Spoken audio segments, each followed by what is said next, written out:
Fisher Communications. A former Boeing inspector who blew the whistle on the company but wound up on trial himself is now cleared of all charges against him. Gerald Eastman claimed that Boeing did a poor job inspecting planes, and he even accused the FAA of fraud. In a KOMO 4 News exclusive, Eastman says Boeing is still stonewalling his efforts to get to the truth. KOMO 4's Marley Ginter sat down with Eastman, who insists there's more to be uncovered. Marley? That's right, Kathy, and he says he is not going to give up. I just spoke with a spokesman from Boeing out of Chicago, and he told me that all of these accusations have been outrageous all along. He says that the charges were actually dropped because Eastman complied with authorities and got Boeing all of the documents back that he had stolen. He was facing felony computer trespass charges and jail time.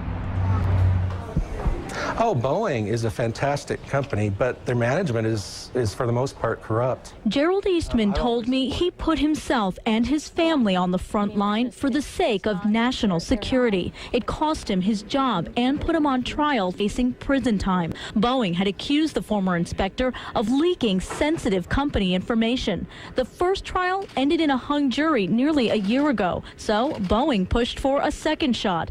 Now a judge has dismissed all charges. My boss had this meeting with me and told me not to do my job, to just stamp the paperwork off. My job was just to train mechanics. It wasn't to inspect airplanes. Of course, I knew that was bogus. Eastman claims Boeing doesn't do proper inspections, and he blames shoddy work for several crashes. He says he uncovered company secrets, hoping the government would back his whistleblower claims. But King County took him to court. You know, I got together and said, my wife, I said, I have to go public, so regardless of the threat to me. And it came at a bigger price than losing his job. My family, my kids especially, it's been tough. This case is over, but Eastman says he's not done. And he claims Boeing is now interfering with his investigation by refusing to turn over his personal computer to investigators. Do you ever look back and say, I wish I would have just kept my mouth shut? No. There's thousands of people like at Boeing that do that every day, and some of us have to step forward.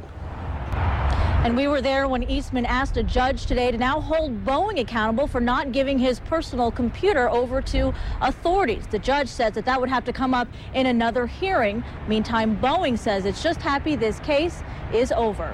Live in Everett, Marley Ginter, KOMO 4 News.